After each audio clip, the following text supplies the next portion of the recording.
Summary of the poem Those Winter Sundays by Robert Hayden.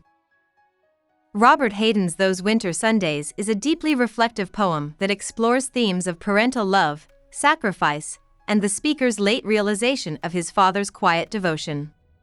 The poem, written in free verse, lacks a strict rhyme scheme but carries a rhythmic flow that reflects the speaker's gradual unfolding of memory and understanding. The meter is irregular, though it leans towards iambic pentameter at times, creating a natural, contemplative tone that enhances the poem's somber and reflective mood.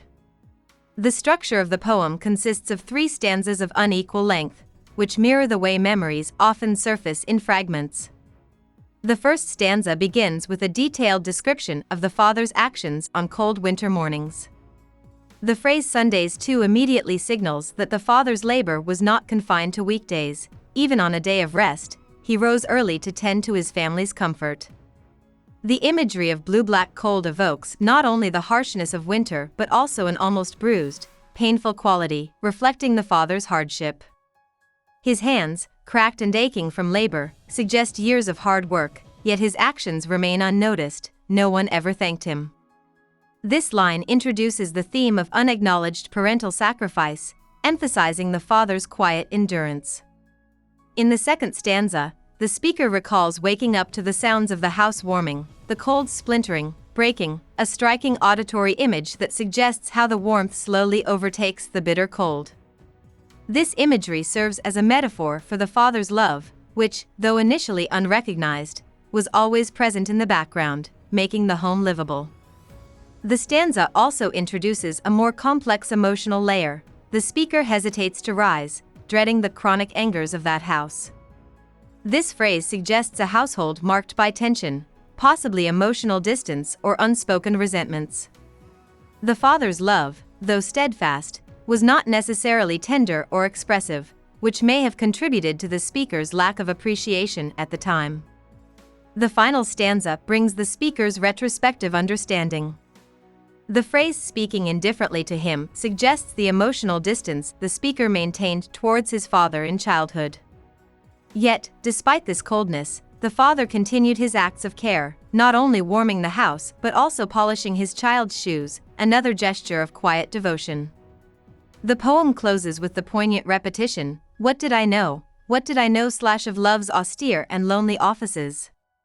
The word austere suggests a love that is severe, without embellishment or warmth, yet deeply committed. Lonely offices implies duties performed in solitude, reinforcing the idea that love often manifests in unseen, unthanked acts of service. The repetition of the rhetorical question emphasizes the speaker's regret and newfound awareness of his father's sacrifices. Overall, Those Winter Sundays is a meditation on the way love, especially parental love, is often misunderstood in youth and only fully recognized later in life. The poem's structure, use of vivid imagery, and rhythmic shifts contribute to its reflective and melancholic tone, making it a powerful exploration of familial relationships and the quiet, unspoken ways in which love is expressed. Line-by-line explanation of the poem Those Winter Sundays by Robert Hayden. Line 1. Sundays too my father got up early. The poem begins by emphasizing the father's daily routine, even on Sundays, which are traditionally considered a day of rest. The use of "too" highlights that his sacrifice was continuous, not limited to weekdays. It suggests that he never took a break from his responsibilities, even when others in the family could afford to sleep in. Line 2, and put his clothes on in the blue-black cold. The phrase blue-black cold is a striking image that conveys the harshness of winter mornings. The combination of blue and black suggests both the darkness before dawn and the bruising effects of cold weather, reinforcing the father's difficult and painful existence. Despite the discomfort, he dutifully gets up and prepares for the day. Line 3, then with cracked hands that ached. The father's hands are described as cracked and ached, revealing the physical toll of his labor. These details indicate that his work is strenuous and that his body suffers as a result. The repetition of these sensory details emphasizes his endurance and selflessness. Line 4, from labor in the weekday weather made. This line highlights that the father's hands are worn from constant work, not just on Sundays but throughout the week. The mention of weekday weather implies exposure to harsh outdoor conditions, reinforcing the theme of struggle and sacrifice. Line 5, Banked fires blaze. No one ever thanked him. The father's act of making the fire blaze symbolizes the warmth and care he provides for his family. However, the final sentence, "no one ever thanked him," introduces a tone of regret and unacknowledged love. It shows that his efforts went unnoticed and unappreciated by his family, particularly by the speaker as a child. Line 6, I'd wake and hear the cold splintering, breaking. The personification of cold as splintering, breaking creates a powerful auditory image, making the transition from cold to warmth feel dramatic. It suggests that the father's efforts physically push back the harsh winter, making the home comfortable for his family. Line 7, when the rooms were warm, he'd call. This line highlights the father's silent care. He waits until the house is warm before waking his child. It reflects his thoughtfulness, ensuring that his family does not have to experience the cold. This simple gesture is another quiet act of love that went unnoticed at the time. Line 8, and slowly I would rise and dress. The child, in contrast to the father, gets up leisurely. The word slowly suggests reluctance or indifference, emphasizing the contrast between the father's hard work and the speaker's casual approach to the morning. Line 9, fearing the chronic angers of that house. This line introduces tension within the home.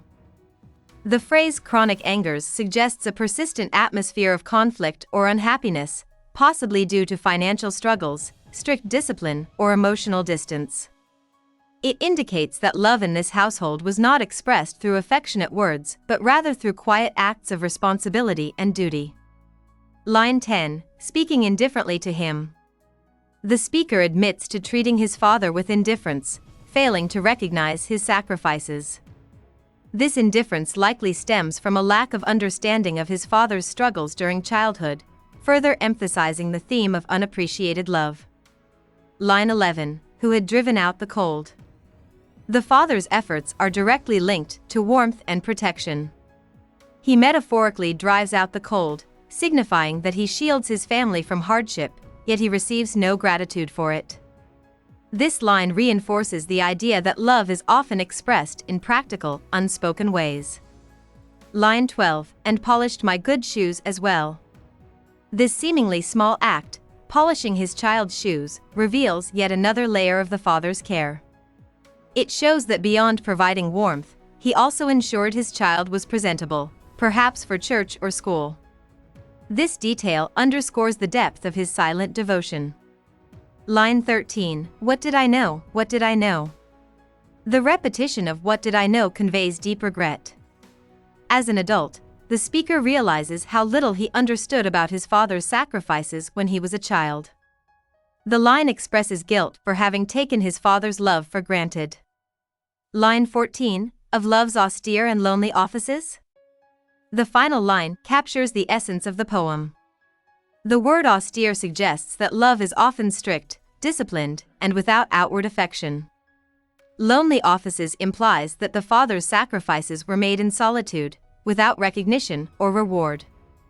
The phrase emphasizes the idea that love is not always warm or expressive but can be found in quiet, selfless actions. About the poet. Robert Hayden was born on August 4, 1913, in Detroit, Michigan.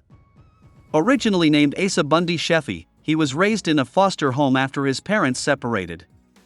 His childhood was marked by poverty and a turbulent home environment, which later influenced his poetry.